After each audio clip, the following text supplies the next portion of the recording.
Hi everyone. So in this video, we will learn about force. So in last topic, we learned about speed and acceleration. So now we will learn about what causes the speed. What causes an object has speed? What causes acceleration? What causes an object that is stopped at the beginning will have a speed? Well, to make it easier, of course, by push or pull it. So if you have an object that is not moving, to make it moving, you can just pull it like this.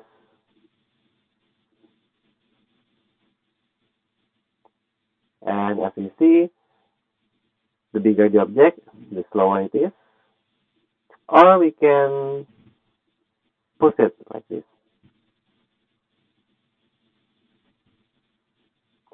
And this is what we call as force. So the simplest definition of force is push or pull, and it causes an object to accelerate. Well, it can cause object to decelerate if the direction of force opposes the movement, the original movement of the object.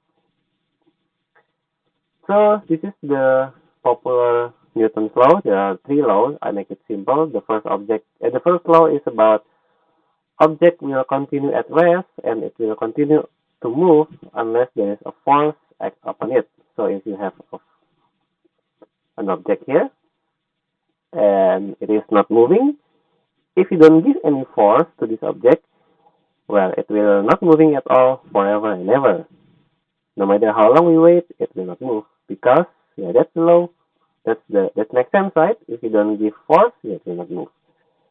And this is something that is maybe confusing. If this object is moved, it will continue to move forever and ever. Well, it's hard to imagine on Earth, and that's why the scientists in maybe like Aristotle or Plato, they think that object that is moved, there should be something that push to make object move. But actually, it's no. Let's say you have an object in outer space and it moves with speed 5 meters per second. As long as this object didn't hit anything, it isn't affected by the gravity of any object or star, it will continue to move 5 meters per second forever and ever. It's hard to imagine this happen to Earth because in Earth there is air resistance, there is gravity, so it's hard to imagine. But object that if you have an object that is moved, it will continue to move if there is no force that act upon it.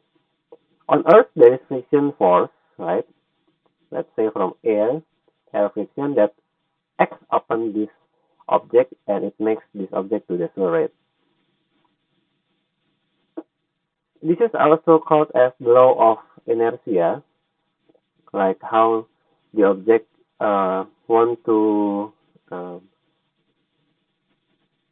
stay in their conditions. Object that is moved, they want to stay moving. Object that is rest, want to stay at rest. And that's why if you are in the car and then let's say this is the car and then this is you, and then the car is moving at 5 meters per second, it's moving, and then suddenly it stops. You inside the car that is moving at 5 meters per second along with the car. When the car stops, you didn't stop, right? You're still moving at 5 meters per second. That's what we call inertia. You are moving and you want to stay moving, but eventually the car suddenly stops. That's why you will hit the glass. Well, that's it. That's the first law. The second law is about the relation between force with mass and acceleration. Let's back to the simulation. Well, it makes sense, right? If the object has bigger mass like this, of course the acceleration will be slower, will be smaller. What if the mass is the same, but the force, I change the force. Wow. The one at the bottom has more force. Okay, let's repeat. So that it will accelerate more. So we can get the connection between force, mass, and acceleration. We can get the connection that if the mass is bigger, so the acceleration will be smaller. If the force is bigger, the acceleration will be faster, will be bigger. Right? This is from the simulation we can see, and it also makes sense. And from here we can get a connection that force and acceleration it is proportional, but here mass and acceleration it is inverse. So from here we can get a formula equal to A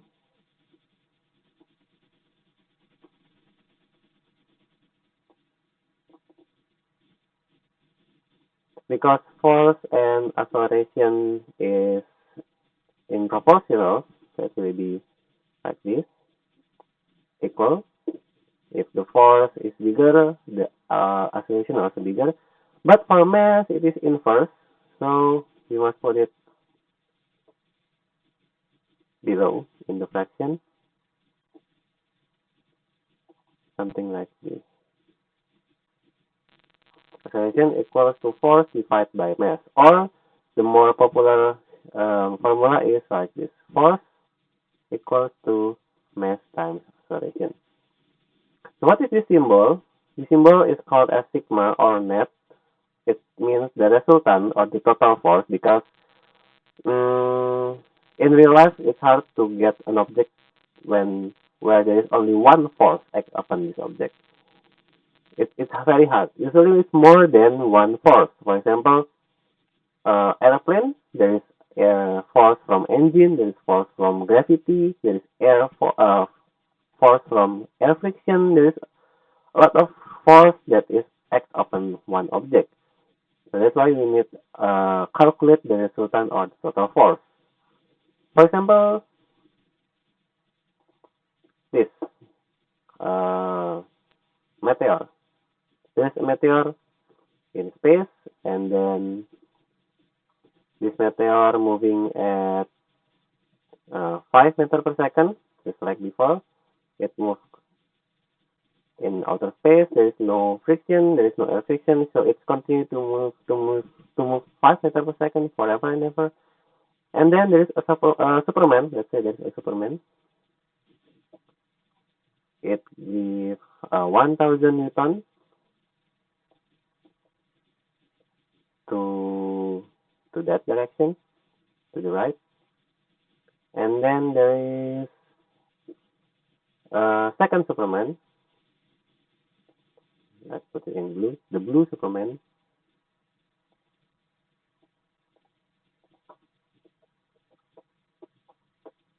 The blue Superman.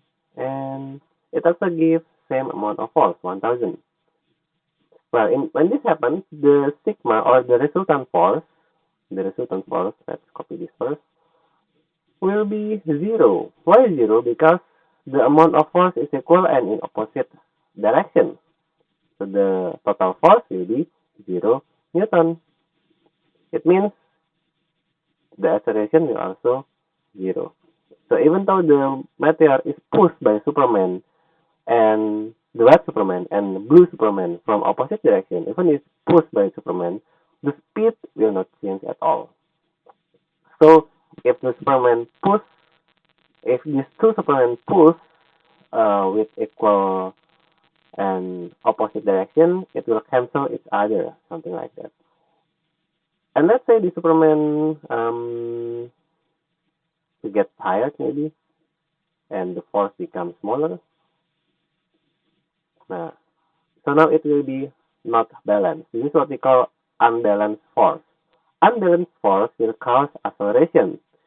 Tadi yang the balance, but balanced force will not cause acceleration, but unbalanced force like this will cause acceleration because the sigma force, the resultant force now become 100 Newton to the right, 1000 Newton to the right. This is the sigma force or the total force or resultant force. Yeah, this is the term. There's a lot of term for this. So we just need to put in the formula. Let's say the mass of meteor 50 kilogram. A bit small from meteor. It's okay, 50 kilogram. So we can get from this calculation that the acceleration equals to 100 divided by 50. So we get 2 meter per second square. So this meteor will accelerate 2 meter per second to the right. So it will move, so it will accelerate 2 meter per second to the right. Go to the right. If at the beginning the meteor is already moving to the right, so the speed here, 5 meter per second, is to the right, it accelerates 2 meter per second to the right. It means in the next second, the meteor speed will be 7, 5 plus 2. The next second, it will be plus 2 again, will be 9. And then plus 2 again, 11. So every second, it will increase the speed. It will accelerate. But if at the beginning, the speed 5 meter per second here is to the left, let's say this is to the left, this speed, this 5 meter per second speed is to the left at the beginning, it means this 2 meter per second square acceleration is not acceleration, but it will decelerate the meteor because it moves to the left, but the red Superman win, as we know, and it will make the acceleration to the right. So at the next second, it will be 3 meter per second to the left, and the next second it will be 1, and then at some point it will stop and turn the direction to the right. That's the concept of the force. Next, the third law is about action reaction. So here we talk about one object. In third law, we talk about two objects. Two objects and they're related with each other. Let's say the example, for example, like this. Action reaction. If you push the ground also pushing you. So if you push the ground to the back, the ground will push you to the front. Let's say you play this one is playing a skateboard. You push the ground using a skateboard. You push the ground to the back direction, and then your movement is to the front because ground pushing you to the front. It's like stair also. In the stair, you push the stair to the bottom direction. You push the stairs down, but your body will move up because the stair pushes you up. So that's the example of action reaction. It involves two objects. Okay, I think that's for the video. There is a lot of example for action reaction. You can search it in Google, find the example of action reaction. Thank you for listening.